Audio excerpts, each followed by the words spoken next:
started off my nursing career on the float team. That meant working on just about every hospital unit imaginable. Medicine, stroke, cardiac surgery, neurosurgery, emergency, orthopedic, rehab wards, oncology, not to mention a dozen or so other places. I got to be a jack of all trades and learned a lot. But once it came time to settle down, I knew where I wanted to end up. When the opening on the trauma unit, F6, the general hospital opened up, I knew I wanted it. First of all, it was full-time, which meant benefits, pension. Also, I loved the staff who worked there. They were all just as nuts as me. And they didn't take themselves too seriously. I got the position and started working there, enjoying the perks of finally being in the same place every day, rather than constantly floating to different units. I got to know the patients and the staff members, their quirks and habits, which helped to make the day go smoother, for the most part. There was one patient, though, who none of us were ever happy to see that we were assigned to. Room 8. Florence DeWilder. She had a private room all to herself, despite the lack of adequate health insurance, because otherwise whoever she was paired up with in a semi-private would raise hell and complain to management. She was all sorts of trouble. The craziest part of it was that she was 102 years old. So you wouldn't think she would be capable of causing much of a stir. But she did. She was a spry old goat, and she was having one of her good days. She would lay in bed for days on end, barely moving, not eating or drinking anything. It would look like she was dead, as she breathed shallowly and never opened her eyes or spoke. But then she would catch us all by surprise with her sudden activity. One of those times, I remember, I was sitting at the desk at the nurse's station, and she'd been out for days, not moving, not doing anything. It was 2 a.m. and I was half asleep, and I saw her crawling rapidly down the hallway on her hands and knees, racing toward me like a old lady cat creature on a nocturnal hunt for floor mice. Scared the living hell out of me. Lately, though, she's been really awake. Like, way too awake. It's like she was hibernating for the last few years, and now she's suddenly woken up and wants the world to know it. Hence the private room. Otherwise, she starts climbing into bed with the other patients, or she'll start screaming because she forgets where she is and gets scared that there's somebody else in the room with her at 4 a.m. What a nightmare. For her and us, I suppose. The old gal is pretty mobile as well, since she's been getting up and eating better lately. And although it's a good start towards getting her out of here and into convalescent care, it's been nothing but trouble for us. I know from experience that most hospital units have similar long-stay patients who come in for whatever reason and never leave. For her, it was a fractured hip after falling down some stairs. She miraculously recovered from that despite her age. Several months later, despite the doctor's insistence that such a thing was impossible without surgery, which he refused to perform due to the risks involved. But now she's in no shape to go home. The waiting lists for nursing homes are 1.5 miles long these days, so she's stuck with us in the trauma unit. And we're stuck with her. Because her family saw our dilemma, or maybe for other reasons that are less clear, they decided to get her a friend. This store-bought companion was called Marigold, the animatronic therapy doll. Apparently Florence loves babies, so they got her this ultra-realistic baby doll that blinks and talks, burps and shits, pees and vomits, oh joy. Now 2 patients to clean up after, we all joked. Oh, and her family is super weird, by the way. They said they spent tons of money on the thing and gave us a myriad of instructions to follow for the ridiculous thing. Don't get it wet, don't leave it alone, don't throw it in the garbage, blah-de-blah, blah, blah. I asked them where they got it to make conversation, and they got all super jumpy all of a sudden and started acting even weirder than usual. As if I'd asked them where they got their black market human organs or something. They left the doll with Florence, and I haven't seen them since. I think I'm starting to understand why. I don't know where they got that damn doll from, but I know one thing for sure. It's creepy as hell. It's more than just that, though. She's really attached to it for one thing. She won't let anyone near it. She won't let anyone near it. Florence sits on her chair in the patient lounge with the thing, stroking her hair or brushing it with a comb. All day, every day. I went in recently and asked if she wanted to have lunch, since she hadn't eaten any breakfast. And she slowly turned her head and looked over her shoulder at me. The damn doll did the same thing, with its dead eyes lolling backwards in their plastic sockets, staring at me. The 2 of them blinked in unison. The doll's voice spoke as the old woman's mouth opened and closed in time with it. No, I'm not hungry. I'm just a little girl, so I don't eat much. I just want my bottle. Terrified, I backed away from them as they watched me with their dead eyes and wide smiles. I couldn't control my horror at that moment, just screamed and ran out of the room. The whole thing was disquieting and disturbing, to say the least. I tried to tell the other nurses about it, and they told me I was being ridiculous. It was just a talking doll, and the old woman was playing a prank on me, pretending to be a bizarre and backwards ventriloquist dummy. After a while, I began to think they were right. But then I looked up Marigold online.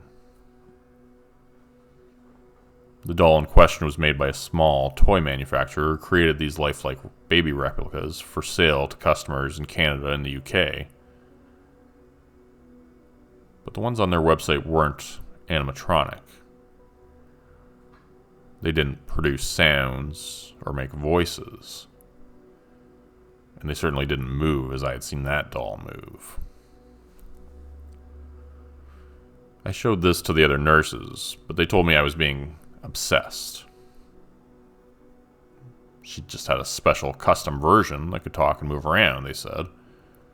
There's more than one toy company out there after all. It began to feel as if people were talking about me behind my back. Like they were starting to think I was insane. But it felt to me like I was the only one seeing things clearly. The doll was possessed. That's why the family had dropped it off and run away, never to return. They knew what it was. It was evil. 2 days later, the really bad shit started to happen. On another night shift, sometime around 3 a.m., I heard a gut-wrenching scream from down the hall. I got to my feet quickly and looked around the corner.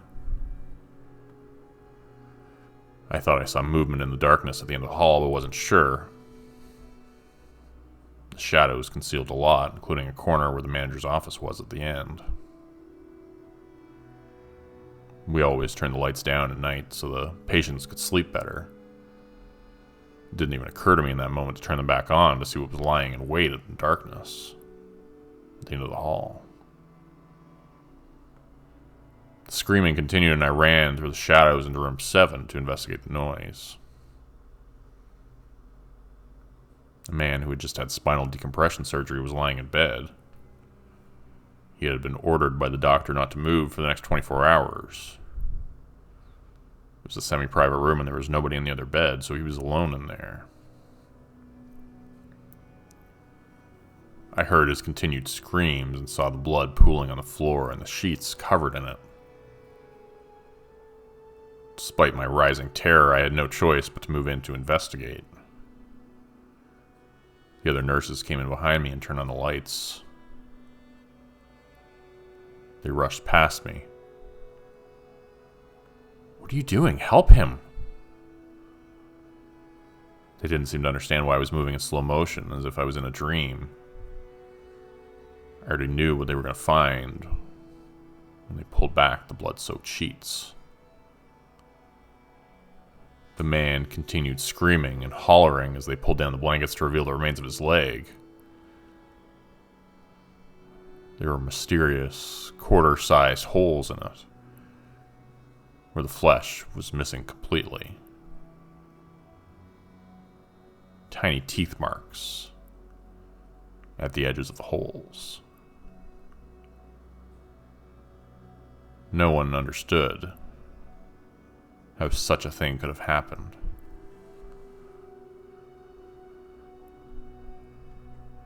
A few more days passed, and it all started to feel like it had been a bad dream. I was on night shift when I went into an empty room on the other end of the unit to take my break and try to get a nap. I hadn't been sleeping properly ever since that thing had come into my life. It was evil, spawned by the devil himself. I fell into a light and fitful sleep, lying in the stretcher on my break. I was in an unoccupied patient room, so there were curtains drawn across half of it, separating me from the window. I woke up to a sound on the other side of the curtains. Skittering movement like tiny footsteps running around on the linoleum floor. I bolted upright in the stretcher, my eyes darting around the room, suddenly terrified for my life. I screamed as I felt a sharp pain in my side and saw something small, like a child, moving away from me in the shadows. Looking down beneath the blankets, I saw a piece of my left side was missing, crudely sliced off with something very sharp. I jumped up and ran out of there, slamming the door shut behind me. That was the last time I managed to sleep at all, even for a minute. As the days went by, the incidents happened more frequently. The pieces taken from patients becoming larger and larger. Flesh-eating diseases were blamed, although the wounds were like nothing that anyone had seen before. The patients were shipped off to the ICU to be isolated and investigated. Beds were filled with new patients, and despite all the insanity, nobody believed me. I began to stop voicing my concerns out loud since I was starting to get questioned by staff psychiatrists. They wanted to know if I really thought the doll belonging to the patient in room 8 was alive and eating people. I told them I thought no such thing.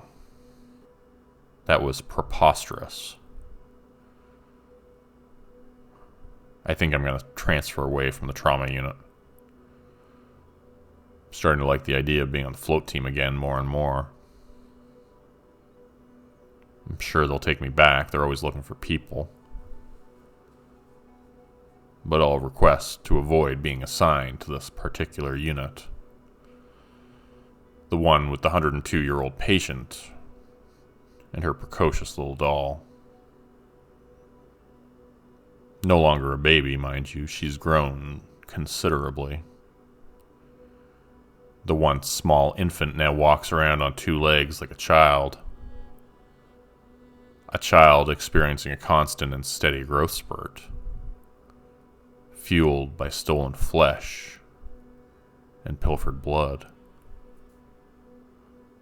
Her face and arms, hands and legs are all a patchwork quilt of puckering skin, sewn crudely together, beginning to rot and decay before our eyes. The smell is horrific. Marigold tromps around the unit with Florence holding her hand, and everyone marvels at the amazing animatronic doll. What a fancy therapy doll, the visitors say. How would they go about getting one of those for their grandmother with Alzheimer's, they ask me.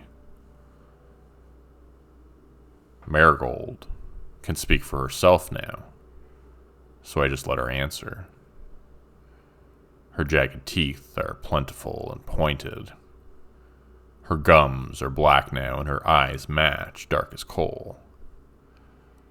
She smiles at the question and answers to the delight of passerby. You can't buy me, silly. I'm one of a kind. But I'll come visit you if you like. Where do you live? We'll have a tea party together. They fall for it every time.